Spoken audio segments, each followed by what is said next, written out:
मनुष्य का आहार नाल जो होता है इसकी लंबाई 8 से 10 मीटर होता है। मनुष्य के आहार नाल की लंबाई कितना होता है? तो 8 से 10 मीटर होता है। ठीक है। और अगर बात की जाए तो आहार नाल का पहला भाग क्या है? तो आहार नाल का पहला भाग जो है वो है मुख गुहा। मुख गुहा है ना। तो मनुष्य के आहार नाल का जो पहला भाग है मुख है। और मुख से संबंधित जो रचनाएं हैं, तो अगर बात की जाए कि हमारे मुख में जीभ होता है। क्या होता है? जीभ होता है। और इसके अलावा दांत होता है। दांत, ये तो कॉमन चीज है, आपको मालूम है, जीभ और दांत होता है। अगर बात करें, देखिए जीभ के ऊपर छोटे छोटे अंकुर निकले रहते हैं। जीभ के ऊपर छोटे छोटे क्या निकले रहते हैं? अंकुर। तो उसी को हम लोग कहते हैं, जीभ के ऊपर जो होता है छोटे छोटे अंकुर निकला रहता है। छोटे छोटे अंकुर निकला रहता है। ठीक है, अंकुर निकला रहता है। उसे हम लोग क्या कहते हैं? तो उसी को कहते हैं स्वाद कलियां। स्वाद कलियां कहते हैं उसको, स्वाद कलियां।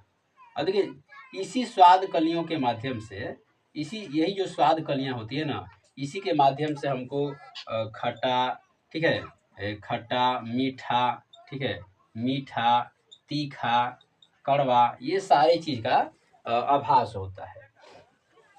ठीक है। तो जो स्वाद कलियां होती है इसी के माध्यम से ये सारी चीज का जो होता है ना, तो जितने भी स्वाद होता है इस सब का आभास होता है।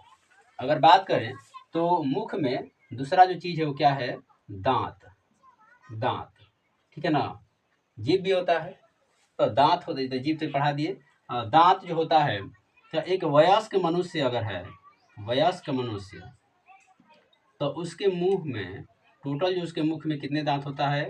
तो 32 दांत। ठीक है, 32 दांत होता है। अगर बात करें तो दांत धसा कहाँ रहता है? तो दांत किससे जुड़ा रहता है? तो दांत जुड़ा रहता है मसूड़े से। किससे जुड़ा रहेगा? तो दांत जुड़ा रहता है मसूड़े से। मसूड़े से, ठीक है ना। दांत मसूड़े से जुड़ा हुआ रहता है। अब देखिए दांत में जो भाग, दांत का जो भाग मसूड़ा में धंसा हुआ रहता है, उसे हम लोग दांत का जो भाग, मान लीजिए अगर ये दांत है, तो दांत का ये जो भाग मसूड़ा में मान लीजिए धंसा रहता है, तो इसको हम लोग क्या कहते हैं? तो इसको हम लोग जड़ कहते हैं। जड़, इसी को जड़ या रूट कहते हैं। जड़ या रूट कहते हैं। ठीक है। जो भाग सबसे ऊपर होता है उसको बोलते हैं सिर। उसको सिर या शिखर कहते हैं। शिखर, उसको सिर या शिखर कहते हैं। ठीक है। और जो बीच का भाग होता है दांत का, तो उसको हम लोग ग्रीवा कहते हैं। ग्रीवा, ग्रीवा या गर्दन। ठीक है। तो इस तरह से अगर बात किया जाए तो दांत में 3 भाग हो गया।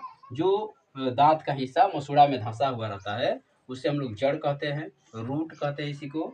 और जो सबसे ऊपर होता है दांत का हिस्सा, शीर्ष भाग, उसको सिर या शिखर कहते हैं। और जो बीच का होता है उसे ग्रीवा या गर्दन कहते हैं, नेक।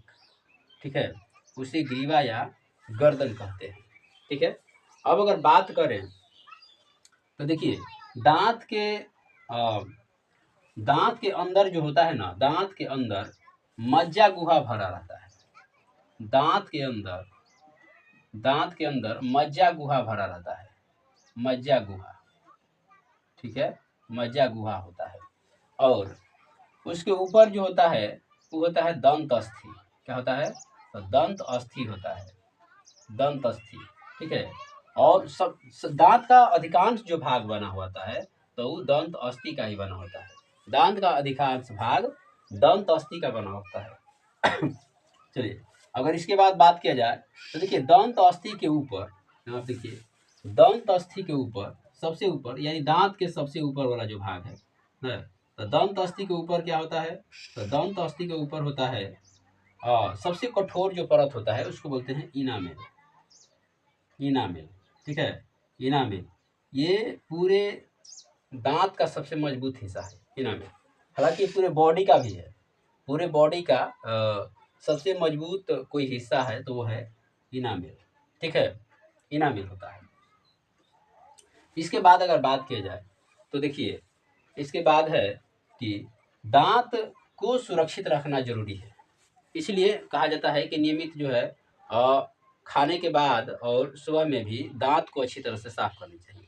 अगर दांत को अच्छी तरह से साफ नहीं किया जाएगा तो होता है कि दांत खराब होने लगता है। देखिए, दांत साफ नहीं किया जाएगा, अगर कोई व्यक्ति मीठा चीज़ खाता है, कोई चॉकलेट आइसक्रीम कुछ भी खाता है, तो उसके दांत के ऊपर जो है शर्करा, ठीक है ना, दांतों से उसके दांत से शर्करा बैठ जाता है, ठीक है।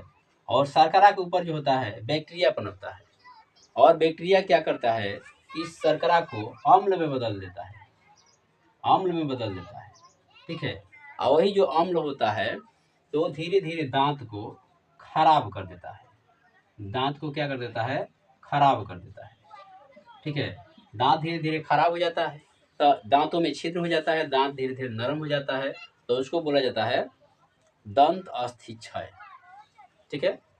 तो चलिए, आज हम लोग ना दांत मनुष्य का आहार नाल से संबंधित जो भाग देखे, तो पहला देखे मुख गुहा, ठीक है। मुख गुहा संबंधित जो रचनाएं हैं उसको हम लोगों ने देखा। फिर अगले पार्ट में दूसरा जो है इसी पाठ का दूसरा अगला जो है टॉपिक देखेंगे।